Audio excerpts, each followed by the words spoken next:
Hi, we are Lyla and Taylor, and today we'll be interviewing one of our teachers, Miss Oliveri. So let's get started. So, Miss Oliveri, today we have 8 questions ready for you. Number 1. Is there any in particular foods you recommend that may help with your feelings? So I think that eating a healthy, balanced diet with like fruits and vegetables and salad is something that you can do to help manage your feelings and anxiety and just like your energy level. So the less sugars and junk food that you eat, the better your body will be able to stay on like a consistent pace. So like every time you eat junk food and have a lot of sugar, your body like spikes and your brain spikes, and so you have less control over your thoughts and feelings. So definitely healthy foods. What are some things you recommend to your students to deal with their strong emotions, such as stress and sadness and other things like that? So I think it's really important for students to create a toolbox. So finding out things that work for you, because what works for me may not work for you. So sometimes things like fidgets or taking a break, and just sometimes kids like to write things down and rip them up and then throw them in the trash can so they can get their worries and their stress out.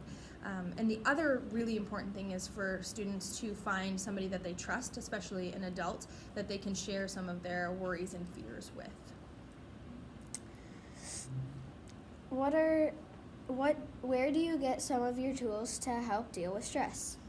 So I am somebody that considers themselves like a lifelong learner. So I go to my colleagues, which are people that I work with in this building. So like Mrs. Baker, Mr. Vincent, Mrs. Dean, they're all really good resources for me to sort of say, hey, like the student is struggling with this thing. Do you guys have any ideas for that? So I ask people around me if they have any tools, and then I do research and I take classes so that I can be better at my job.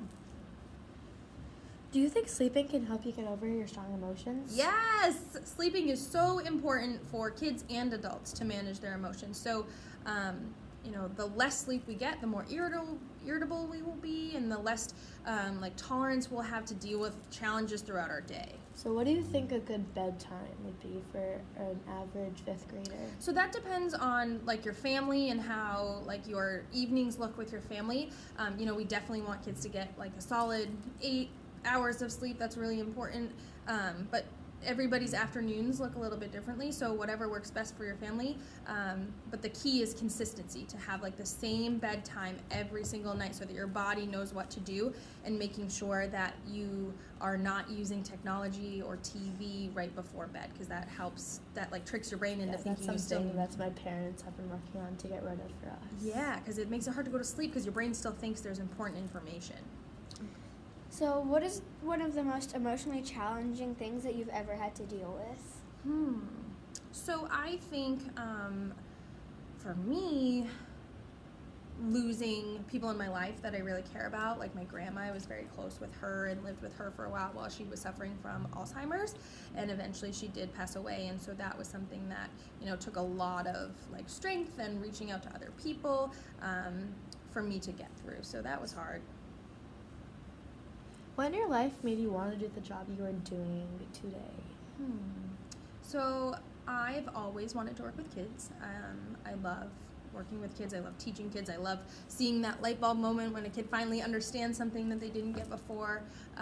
But this particular job that I do now, I think, for a long time we've focused just on our academics and not so much our social and emotional skills, and so this is a new topic that people are bringing to the forefront and bringing attention to. So there's not a lot of people that are doing this work regularly in schools, and so I'm really excited to help create sort of curriculums and plans and helping kids with this issue that we know lots of kids are struggling with making friends and dealing with challenges.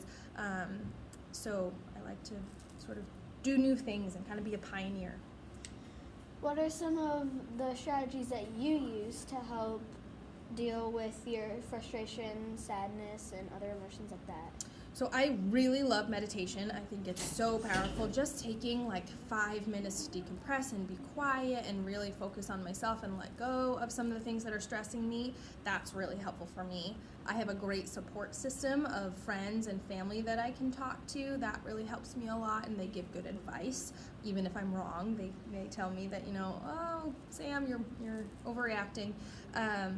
And just doing things that make me feel good. Maybe it's going to get my hair done or getting my nails done. Like those types of things that are like away from work help me manage some of my stress.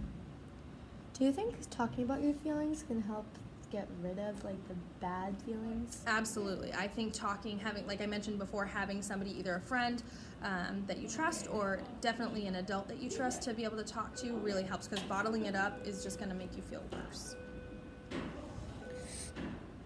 So, what are some of the worst things you can do to yourself when you are having negative feelings?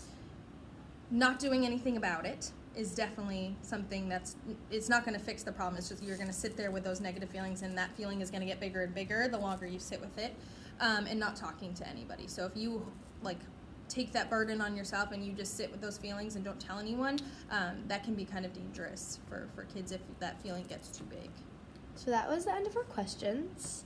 And hope you were able to take something away from this. Have a good rest of your day.